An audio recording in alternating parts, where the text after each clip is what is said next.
KGF Behind the Scene। KGF का पूरा नाम कोलार गोल्ड फील्ड्स है और फिल्म में इसके दूसरे अध्याय का नाम KGF चैप्टर 2 रखा गया है।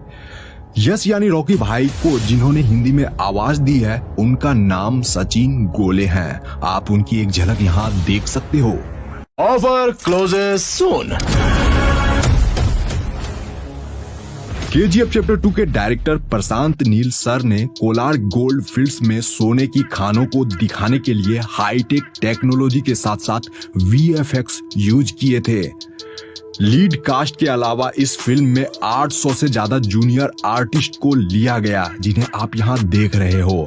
बाकी इतने आर्टिस्ट को बाहुबली और बाहुबली 2 में भी हायर नहीं किया गया था। केवल यही नहीं, ज्यादातर फिल्म मेकर्स ऑब्जेक्ट मॉडलिंग और कॉपी पेस्ट से ही लोगों की भीड़ को मूवी में दिखाते हैं। एरी एलेक्सा SXT जैसी हाई डेफिनेशन कैमरे को सिनेमेटोग्राफर भुवन गोंडा ने कंधे पर रखकर सारे एक्शन सीन शूट किए थे ताकि शॉट परफेक्टली लिया जा सके। इतना ही नहीं, इस एक कैमरे का वजन ही 40 किलोग्राम है। वैसे इस फिल्म में 150 से ज्यादा कैमरे यूज हुए हैं जिन्हें डिफरेंट एंगल दिखाने के लिए इस्तेमाल किया गया था। मैं आपको बता दूं कि भुवन गोंडा सर डायरेक्टर साहब के पसंदीदा सिनेमेटोग्राफर हैं। उन्होंने KGF चैप्टर 1 को बनाया था। इसके अलावा प्रभास के साथ उनकी अगली फिल्म सालार में भी भुवन गोंडा ही सिनेमेटोग्राफर हैं। फिल्म के कॉस्ट्यूम डिजाइनर नवीन सेट्टी है। इनके अलावा योगी जी राज भी थे। आप उन्हें और उनकी टीम को कलाकारों को कॉस्ट्यूम पहनाते हुए देख रहे हो। यहाँ उनके द्वारा अधीरा यानी संजय दत्त को तैयार किया जा रहा है। मैं आपको बता दूं कि उनके सूट का वजन यानी अधीरा के सूट का वजन ही 25 किलोग्राम था, जिसमें लेदर, कॉटन, जूट इत्यादि यूज किए गए हैं उस कपड़े को बनाने में। श्रीनिधि सेट्टी और यश का कॉस्ट्यूम डिजाइन सानिया सरधारिया ने किया है। उन्होंने लीड कास्ट को मॉडर्न और रेट्रो लुक बखूबी और पूरे परफेक्शन के साथ दिया था, तभी तो इस फिल्म के लुक से लेकर स्टाइल तक फेमस हो गए हैं। वैसे तो फिल्मों में कार चेजिंग सीक्वेंस को VFX स्टूडियो में ही शूट करके दिखाया जाता है, बट इस फिल्म में ओरिजिनलिटी का पूरा ध्यान रखा गया था। यहाँ पर आप जिस कार को देख रहे हो जिसमें कि रॉकी रीना को बचाने जाता है, दरअसल यह फोर्ड मुस्तांग 1969 है जो कि काफी महंगी कार है। मुख्यतः KGF चैप्टर 2 फिल्म की शूटिंग कोलार गोल्ड फील्ड्स के अलावा बेंगलुरु, हैदराबाद और मैसूर में शूट किया गया है, जिसके बारे में आप आगे जानोगे। वैसे तो मूवी में कोलार गोल्ड फील्ड्स के कुछ ही डिस्टेंस पर रॉकी का रॉयल प्लेस था, बट असल में उनके घर को दिखाया जो गया है वह लोकेशन हैदराबाद के ताज फलकनुमा पैलेस का है। बट फिल्म में हमें ये दोनों चीज एडिटिंग के जरिए एक साथ यानी अगल बगल में दिखाई गई थी। मूवी का यह सीन उस समय का है जब रॉकी को देखकर लगता है कि वह अब सब कुछ हार चुका है, बट वह इनायत अली से डील करने दुबई चला जाता है। तो वहां जो बीच वाली लोकेशन पर यह वाली शूटिंग आप देख रहे हो वह एक्चुअली इंडिया का ही लोकेशन है। कर्नाटक के पाडुकेरे बीच के मलपे में इस वाले सीक्वेंस की शूटिंग हुई थी।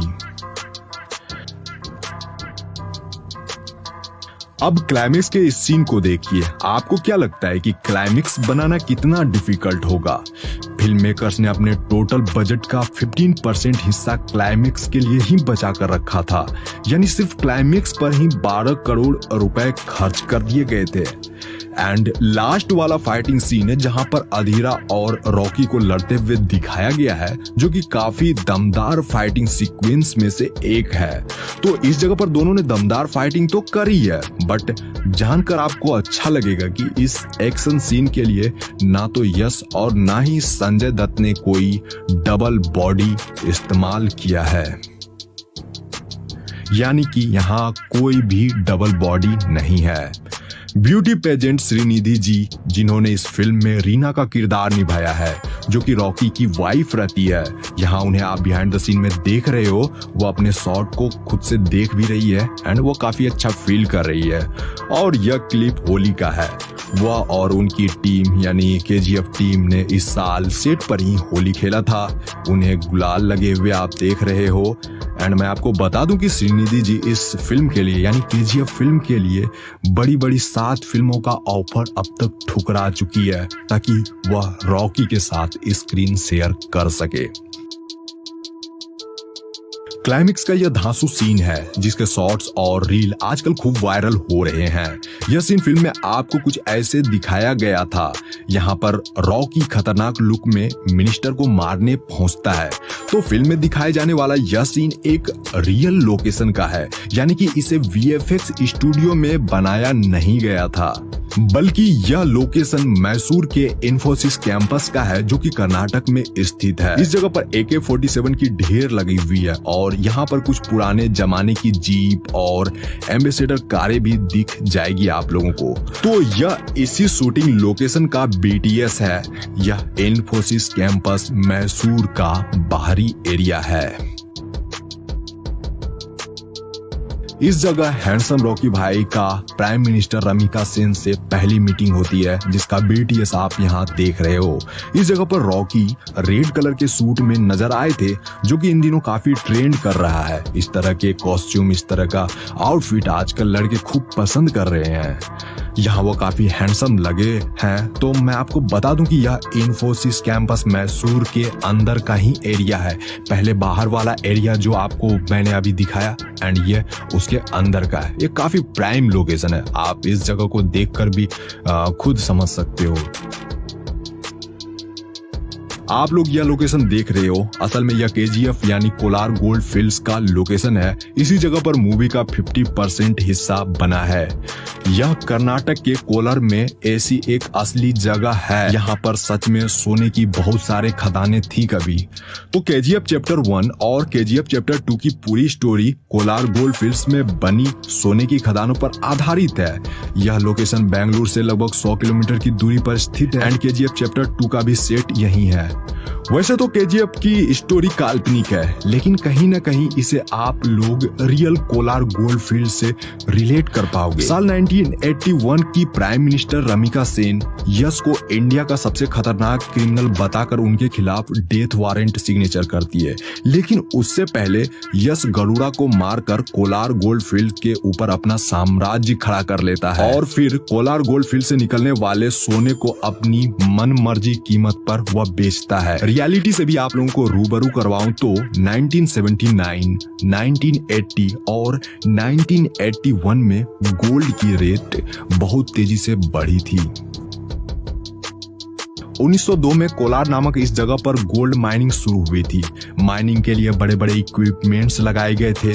उस समय ब्रिटिश की हुकूमत थी, जिससे कि उन्होंने भारत में गोल्ड माइनिंग के लिए एक डैम बनवाया, जिसे कावेरी डैम कहा जाता है। तो इस डैम से काफी मात्रा में बिजली उत्पादन की जाती थी। मैं आपको बता दूं कि तब एशिया में कुछ ही चुनिंदा देशों में इलेक्ट्रिसिटी जैसी कोई चीज आई थी, जिसमें सबसे फेमस था जापानी पावर हाउस, जो कि आसपास के देशों को बिजली प्रोवाइड करता था। कावेरी डैम से इतनी ज्यादा इलेक्ट्रिसिटी प्रोड्यूस होने लगी कि आसपास के शहरों को भी इसका फायदा मिलने लगा था। यही वह बड़ी वजह है जिससे कि बेंगलुरु देश का सबसे पहला बिजली संपन्न शहर बन गया था, जो कि फैक्ट भी है। तो जैसा कि मैंने कहा कि यह लोकेशन रियल है। KGF चैप्टर 2 के डायरेक्टर प्रशांत नील सर चाहते तो ये पूरी फिल्म VFX स्टूडियो में भी बना सकते थे, लेकिन यहाँ जो सेट तैयार किए गए थे उनके पीछे काफी मेहनत लगी है। एंड मैं आपको बता दूं कि KGF मूवी के कोलार गोल्ड फील्ड के इस सेट को बनाने में 9 महीने लगे थे और 250 लोग प्रतिदिन काम करते थे। देखिए, गोल्ड माइनिंग के लिए साइनाइड का यूज किया जाता था पहले। यहाँ जो आप इस जगह पर इतने बड़े विशालकाय गड्ढे देख रहे हो, यह फिल्म मेकर्स द्वारा नहीं करा गया, बल्कि ये माइनिंग करने से ही इतना बड़ा गड्ढा बना है। अब सोचो कितनी ज्यादा साइनाइड यहाँ यूज किए गए होंगे। यहाँ तक कि इस जगह पर साइनाइड के पहाड़ भी बन गए हैं एंड उसकी धूल से फिल्म मेकर्स और क्रू मेंबर्स को काफी ज्यादा परेशानी का सामना करना पड़ता था। तो आप लोगों ने यहाँ जाना कि KGF चैप्टर 2 को बनाने में कितना हार्ड वर्क लगा है। KGF चैप्टर 2 मूवी को बनाने में लगे हार्ड वर्क के बारे में आप लोगों ने तो जान ही लिया। ज्यादा से ज्यादा आप लोग शेयर करो ताकि और भी लोगों को पता चल सके कि ये फिल्म कितनी मुश्किलों से बनी है। Thanks for watching. मिलते हैं एक शानदार वीडियो में। अपना ख्याल रखिए। Take care. Bye bye.